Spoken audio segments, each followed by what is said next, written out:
விழுப்புரத்தில் இருந்து நாகப்பட்டினம் செல்லும் தேசிய நெடுஞ்சாலையில் பாகூர் அருகே உள்ள சேலியமேடு பகுதியில் புதிதாக சுங்கச்சாவடி அமைப்பதற்கான நடவடிக்கைகளை தேசிய நெடுஞ்சாலை துறையினர் மேற்கொண்டு வருகின்றனர்.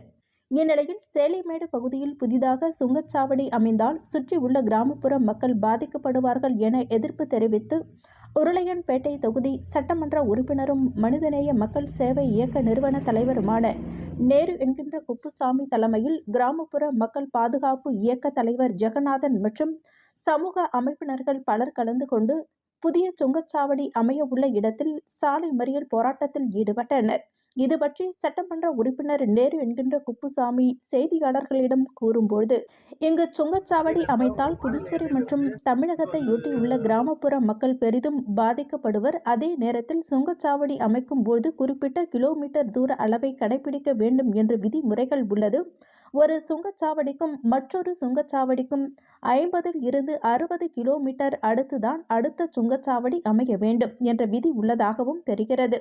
ஆனால் சேலியமேடு பகுதியில் அமைய இருப்பதாக கூறப்படும் சுங்கச்சாவடியானது மதகடிப்பட்டு அருகே கெங்கராம்பாளையம் சுங்கச்சாவடியில் இருந்து சுமார் 25 கிலோமீட்டர் தூரத்தில் தான் இருப்பதாக தெரிகிறது.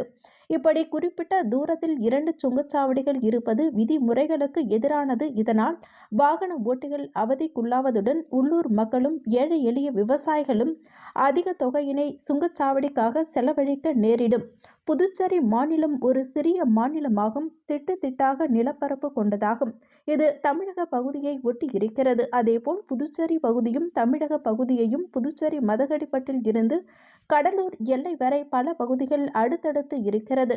இதனால் புதுச்சேரி தமிழ்நாடு ஆகிய 2 மாநில மக்களும் அவர்கள் பகுதிகளுக்குள் எந்த ஒரு தடையும் சிரமமும் இல்லாமல் அவரவர் இருக்கும் பகுதிகளுக்கு பயணித்து வருகின்றார்கள். இந்நிலையில் சேலியமேட்டில் சுங்கச்சாவடி அமைந்தால் 2 மாநில மக்களும் பெரிதும் பாதிக்கப்படுவதுடன் அவர்களின் சுதந்திரமான போக்குவரத்து உரிமை பறிக்கப்படும் நிலைமை ஏற்படும். ஆகையால் மேற்கண்ட நிலைமைகளை கருத்தில் கொண்டு புதுச்சேரி சேலியமேட்டில் சுங்கச்சாவடி அமைக்க இருப்பதை புதுச்சேரி அரசு உடனே தடுத்து நிறுத்துவதுடன் அப்படி இல்லை என்றால் பாதிக்கப்பட்டு இருக்கும் பொதுமக்களை ஒன்று திரட்டி தொடர் போராட்டம் நடத்தப்படும் என்று தெரிவித்தார். கட்டண கொள்ளை சுங்கச்சாவடியை அமைக்காதே புதுச்சேரி அரசிடம்